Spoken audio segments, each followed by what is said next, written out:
L'Iran vient peut-être de franchir une nouvelle étape. Après avoir ciblé les radars et les systèmes de défense antiaérienne de la coalition américano-israélienne, Téhéran change maintenant complètement de stratégie. Cette fois, il ne s'agit plus de missiles classiques. L'Iran annonce l'utilisation de missiles lourds équipés d'une ogive de plus d'une tonne, capable de provoquer des destructions massives. Et si cette nouvelle phase se confirme sur le terrain, l'équilibre militaire dans la région pourrait être profondément bouleversé. Messieurs, pourquoi changer de tactique? Et en quoi cette nouvelle phase va changer complètement la donne? C'est de cela qu'il est question d'aborder ensemble en profondeur de cette vidéo conférence. Mais avant d'aller en profondeur, partagez cette vidéo au maximum pour faire en sorte que ceux qui ne sont pas encore abonnés puissent également bénéficier de ces informations. Et si vous ne faites pas partie de la communauté, il est temps de cliquer sur le bouton suivre pour rejoindre votre communauté. Allons-y directement dans les détails. Que dit les sources? Selon le commandant aérospatial du corps du gardien de la Révolution, le général Moussavi, après le retrait des couches de défense américaines dans la région, à partir de maintenant, les missiles avec des ogives pesant moins d'une tonne ne seront pas lancés. La fréquence et la portée de lancement vont augmenter et leur portée va s'élargir. Après avoir détruit les couches de protection, quelles sont ces couches de protection?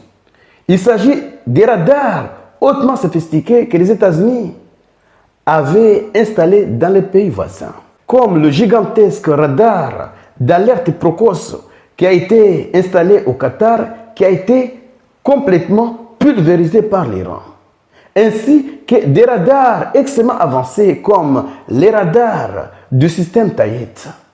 Après avoir détruit ce système de radars, des radars qui étaient capables de détecter le moindre lancement de missiles iraniens, l'Iran maintenant, après avoir détruit, affaibli ce système de couches, l'Iran va commencer à lancer les choses sérieuses directement en Israël. Pourquoi? Au début, Téhéran a commencé par frapper de manière décisive les bases qui se trouvent dans la région. L'Iran avait consacré 60% de ses frappes vers ces bases et 40% vers Israël. L'objectif, c'est quoi? Détruire les capacités militaires des bases américaines qui entourent la République islamique. Maintenant que ces capacités sont détruites, que les militaires ont pris la fuite et ils sont en train de séjourner dans les hôtels, raison pour laquelle l'Iran est en train de frapper des hôtels pour les cibler, maintenant l'Iran est libre de frapper Israël. Au début, l'Iran envoyait des drones et des missiles peu coûteux en Israël. L'objectif, c'était quoi? Ils envoyaient des drones pour saturer la défense aérienne, ils envoyaient des missiles pour provoquer l'interception par les systèmes que les États-Unis ont installés en Israël, ainsi que les systèmes israéliens. Et au milieu de tout cela, ils envoyaient des petits nombres de missiles hypersoniques comme le Fatah 2, capable de détruire ces radars et les systèmes de défense. Pendant que les systèmes de défense antiaériens, oui, envoyaient leurs intercepteurs pour détruire les drones ainsi que les missiles peu coûteux, les missiles hypersoniques passaient en dessous pour frapper ces radars et ces systèmes de défense antiaérienne. Maintenant que la voie est libre, l'Iran change de stratégie. Pourquoi changer de stratégie? Parce qu'au début, c'était pour des frappes stratégiques très importantes, des objectifs très importants. Maintenant, l'Iran va passer dans la nouvelle étape. Cette étape consiste à détruire les centres de commandement avec des missiles lourds. Parce que les centres de commandement, ce sont des zones fortifiées. Donc, il faut des missiles lourds pour détruire ces centres de commandement. L'Iran va détruire les hangars, même si certains hangars ont été déjà détruits. Mais maintenant, il va se concentrer dans ce sens. Parce que les avions américano-israéliens qui volent pour aller frapper l'Iran. Ils ont besoin de retourner en Israël pour se stationner. Et si l'Iran détruise là où ces avions sont censés aller se cacher, donc ça sera extrêmement compliqué parce qu'ils n'auront pas la capacité de se maintenir en vol pendant des jours. Ils seront obligés, oui, d'aller trouver un endroit pour atterrir. C'est de cela qu'il s'agit. Et maintenant, l'Iran aura la capacité aussi de frapper les aéroports ainsi que les ports. Parfois, ils ont besoin de ces ports ainsi que les aéroports pour se ravitailler, que ce soit en carburant et en munitions.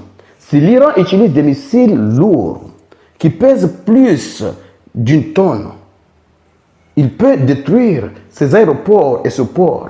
Et la capacité de ravitaillement, surtout pour Israël, va complètement diminuer.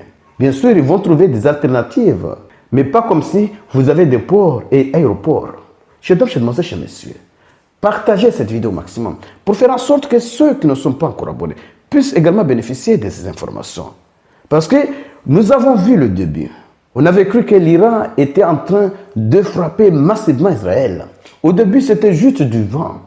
Envoyer des missiles peu coûteux et faire entrer des missiles extrêmement coûteux pour détruire des cibles stratégiques.